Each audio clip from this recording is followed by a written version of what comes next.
அறிவாட்டாய நாயனார். கணமங்கலம் என்ற ஊரில் வேளாளர் குலத்தில் பிறந்தவர்தான் தாயனார். கணமங்கலம் என்பது திருத்துறைப்பூண்டிக்கு அருகில் உள்ளது. அது தற்போது கணமங்கலத்திடல் என்று அழைக்கப்படுகிறது. தாயனார் வேளாளர் குலத்திற்கே தலைவனாக விளங்கினார். மிகச் சிறந்த செல்வந்தரான இவர் சிவபெருமானிடம் அளவில்லா அன்பு கொண்டவராக வாழ்ந்து வந்தார். தம்முடைய வயலில் அறுவடை செய்யும் செந்நெல்லையும், அதாவது செந்நெல்லால் செய்யப்பட்ட சம்பா அரிசி சாதத்தையும் கீரையையும் மாவடுவையும் கோவிலுக்கு கொண்டு வந்து கொடுத்து ஈசனுக்கு தவறாமல் திருவமுது செய்து வந்தார். இத்திருத்தொண்டை வறுமை நேரம் வந்திட்டாலும் தவறாமல் செய்வார் தாயனார் என்பதை இந்த உலகிற்கு உணர்த்த விரும்பிய சிவபெருமான் அவரை சோதிக்கலானார். அதன்படி அவருடைய செல்வங்கள் அனைத்தையும் மறையச் செய்தார்.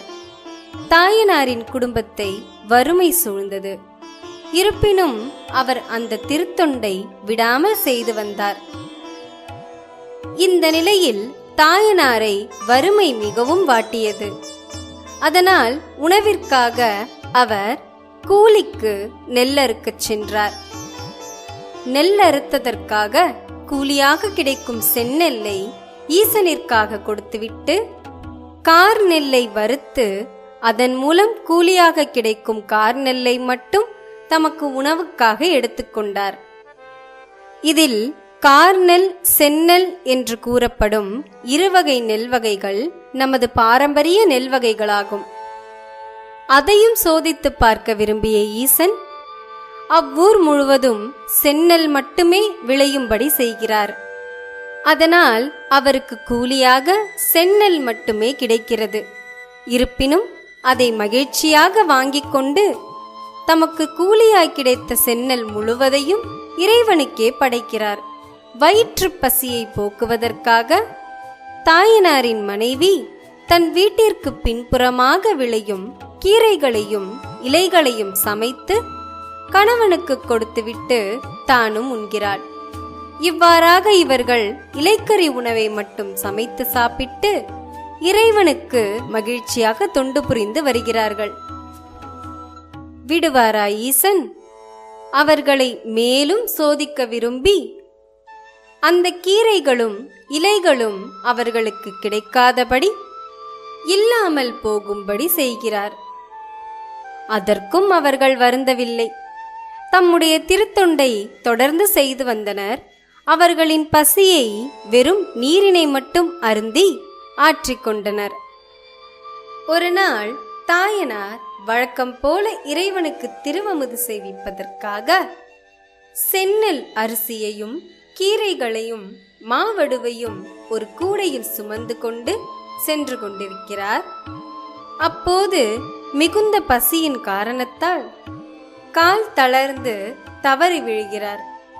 அப்போது அவரது மனையாள் அவரை தாங்கி பிடிக்கிறாள். அவர் கையில் இருந்த கூடை தவறி விழுந்து அதிலுள்ள ஈசனாருக்கு படைக்க வேண்டிய அமுதுகள் சிதறி விழுந்தன. அதை கண்ட தாயனார் மிகவும் மனம் வருந்துகிறார். ஈசனுக்கு திருவமுது படைக்க முடியாததால் மிகவும் மனம் வருந்திய தாயனார் தன் கையில் உள்ள அரிவாளை எடுத்து தன் கழுத்தை அறுக்க முற்படுகிறார். அப்போது அவரை தடுத்தாட்கொள்ள விரும்பிய இறைவன் நிலவெடிப்பிலிருந்து கையை நீட்டுகிறார். அந்த கையால் தாயனாரின் கையை பிடித்து தடுக்கிறார். அப்போது அவருடைய மாவடுவை அவர் சுவைப்பது போல விடேல் விடேல் என்று சத்தம் கேட்கின்றது. இறைவன் தாயனாரின் கையை பிடித்தாட்கொள்ள தாயனார் தன்னுடைய செயலை நிறுத்துகிறார். அவருடைய கழுத்தில் அரிவாளால் பட்ட புண்ணும் ஆறியது. பின்பு தன்னை தடுத்தாட்கொண்ட இறைவனை தாயனார் போற்றி பாடுகிறார். அப்போது உமாதேவியாரோடு விடைமேல் அமர்ந்து சிவபெருமான் காட்சி தருகிறார். பின்பு சிவபெருமானின் திருவருளினால் தாயனாரும் அவருடைய மனைவியும் சிவலோகம் அடைந்து ஈசனுடனேயே ஒன்று கலந்தார்கள்.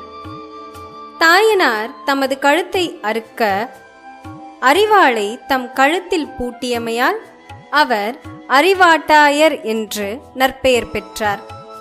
அதாவது அரிவாள் கூட்டல் தாயன். அரிவாளை தம் கழுத்தில் வைத்த தாயனார். அதனால் அரிவாட்டாயர் என்று அழைக்கப்படுகிறார். அரிவாட்டாய நாயனாரை வாழ்த்தி வணங்குவோம்.